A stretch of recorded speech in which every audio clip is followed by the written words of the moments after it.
banyak hal yang kita lihat terjadi kepada wanita, baik itu pelecehan, kekerasan, diskriminasi, dan lain-lainnya, bahkan dianggap remeh, tidak punya peran besar di dunia politik, di rumah tangga, dan lainnya.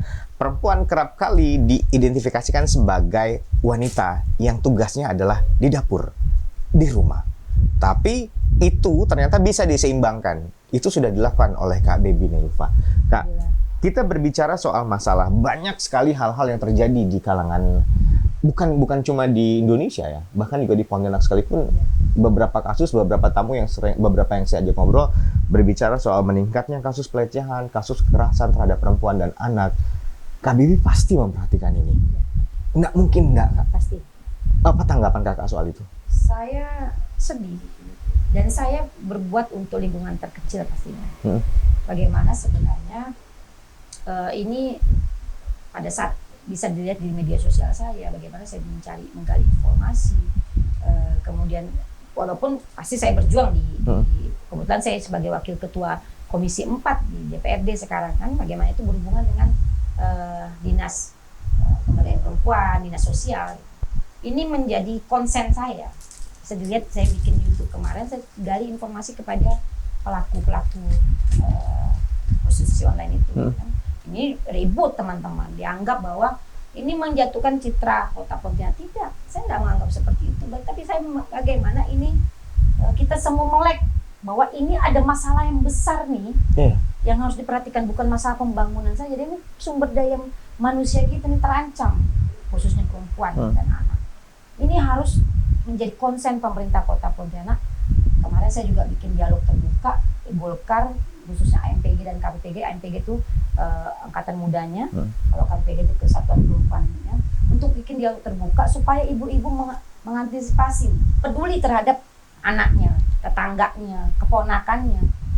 Karena hasil ya riset kecil-kecilan saya, ini bukan hanya masalah ekonomi, tapi masalah persoalan keluarga.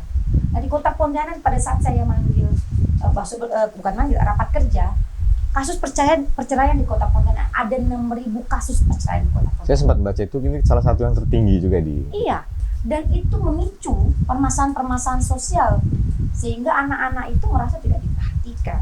Anak-anak itu merasa mencari hal-hal yang membuat dia bahagia, mencari untuk mencukupi gaya hidup.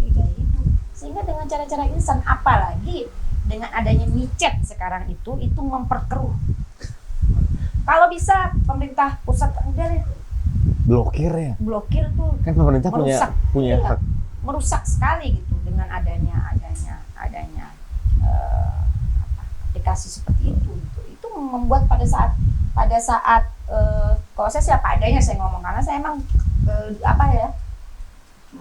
ngedumel gitu, dalam arti gimana nih gitu, greget gitu loh. Pada saat kasus COVID meningkat, anak-anak tidak sekolah, ini makin menjamur. Apalagi saya prihatin, ini membuat Kota Pontianak yang harusnya menjadi kota layak anak jadi menurun gitu kan. Impian saya adalah bahwa kita membangun itu bukan hanya infrastruktur saja. Saya berharap ke depannya pemerintah lebih memperhatikan itu, sehingga saya panggil juga Bu Yeni Kamtoma, Bu PKK untuk anggaran beliau untuk bisa ada program beliau diselaraskan, walaupun tidak serta-merta harus menggunakan APBD, karena kita pahami kasus COVID mempengaruhi PAD Kota Pontianak, sehingga banyak dinas-dinas yang refocusing yang memang dipotong anggarannya terkait itu gitu kan. Sehingga bagaimana upaya saya itu kemudian bekerja sama dengan teman-teman untuk yang kita menggali, yuk semua OPD, ayo kita ini ada permasalahan di Kota Pontianak, ayo kita sama-sama, baik itu dinas kesehatan, dinas sosial, dinas pemuda dan olahraga, apa nih program-program yang bisa diselaraskan untuk meminimalkan, untuk memberantas, mungkin agak jauh, walaupun kita tak boleh pesimis, kita harus optimis.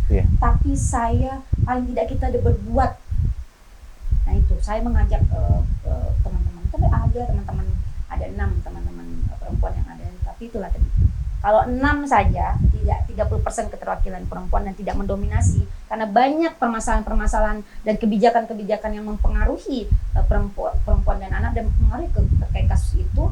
Abang sendiri mungkin paham kalau kita punya anak perempuan atau apa, kita tidak pingin kota Pontianak ke depannya menjadi kota yang tidak ramah anak, rawan terhadap pergaulan, sehingga terlalu bebas, anak kita tidak terjaga dengan baik pergaulannya. Ini kan jadi ketakutan. Nah, kita berharap dengan banyaknya peran perempuan di legislatif maupun di kode eksekutif sih, udah dari 3.000-an OPD 1.500-an itu PNS itu perempuan. Tapi peduli nggak terhadap permasalahan yang ada di kota Pontianak ini? Yeah. Itu banyak. Kalau tidak peduli buat apa?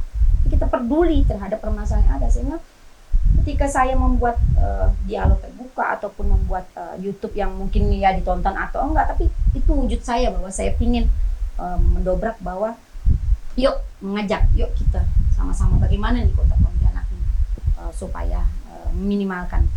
Oke. Kita Pontianak kan dikenal sebagai kota yang ramah anak, tapi pada kenyataannya kasus yang seperti ini malah justru semakin meningkat, dan kakak sebagai wakil rakyat yang melihat langsung dan akhirnya terjun langsung memetakan akar permasalahannya di mana. Tadi kakak mengatakan bahwa ternyata ada kesenjangan sosial, mulai dari tidak ada perhatian dari orang tua dan lainnya, berkurangnya rasa kasih sayang di keluarga, bukan hanya permasalahan ekonomi, walaupun itu salah satunya ya. Iya. Dan itu ada nggak sih kira-kira yang mungkin kedepannya yang akan dilakukan oleh Kak Baby untuk membantu, walaupun mungkin suatu hari kakak sudah tidak lagi berada di sebagai wakil rakyat, tapi tetap akan concern di dunia ini, karena tugas kita untuk melindungi generasi kita yang punya anak-anak.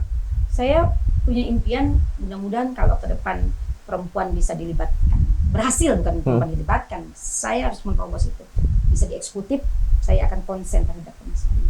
Karena terus terang, ketika kita memikirkan satu perempuan, maka kita peduli terhadap peradaban. Iya, saya setuju itu. Nah, ini berkaitan dengan umat. Seorang perempuan itu melahirkan generasi penerus bangsa. Betul. Bayangkan kalau seorang perempuan yang melahirkan generasi penerus bangsa, kemudian mendidik, ini punya akhlak ataupun punya permasalahan terkait itu yang tidak baik, apa jadinya kualitas anak-anak bangsa selanjutnya? Oke, sebelum kita berpindah lagi, ini satu lagi nih Kak. Kakak nih sebagai seorang pemimpin, seorang ketua DPD, seorang wakil rakyat, seorang ibu, seorang istri. Bagaimana cara membagi peran untuk tugas-tugas itu? Berat, dan tentunya pasti saya tidak maksimal itu. Saya nyadari dan saya apa adanya bahwa pasti tidak maksimal. Tapi ketika ridho dan keikhlasan dari anak, suami, orang tua, keluarga ini meringankan saya. Mereka pahami dan turut membantu saya. Jadi itu yang membuat saya alhamdulillah bisa mengimbangi itu semua. Masak tetap bisa dalam walaupun tidak setiap hari. Kemudian menanyakan anak atau memperhatikan pendidikan anak bisa saya lakukan walaupun bisa tidak setiap saat. Kualitas itu kan bukan karena seringnya intens seorang saya ibu rumah tangga, tapi bagaimana kualitas saya mendidik mereka. Betul. Kan, pernah protes nggak sih keluarga Kak? Soal sibuknya kakak dengan jadwal padat. Itu pasti. Protes ya? Permasalahan itu pasti ada. Bohong kalau misalnya saya bohong kalau nggak, pasti ada. Ketika saya bisa menjabat ini, pasti suami saya bilang, banyaknya mampu kan bagi waktu. Saya bilang insya Allah bisa, gitu kan. Akhirnya dia yakini gitu. Oh bisa. Malah kadang-kadang sekarang disodor-sodorkan jabatan ke saya. Bu, ada yang ngajak ini. Udah lah ya, kan gitu kan. Nah, sekarang saya ketua voli.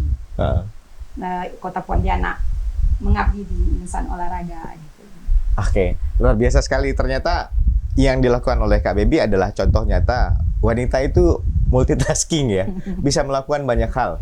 Laki-laki mungkin bisa membangun candi, bisa membangun jalan, bisa mengundung. Tapi kalau urusan jaga anak, saya mengakui itu berat ya. Apalagi mengurus rumah itu berat. Dan Kak Baby bisa melakukan semua itu walaupun seperti yang dilakukan intensitasnya. Yang penting adalah kualitasnya. Ya. Dan pemirsa, kita akan balik lagi nantinya untuk segmen selanjutnya untuk bertanya kepada Kak Baby Nelufa. Jangan kemana-mana, tetap di Gali Talk Show.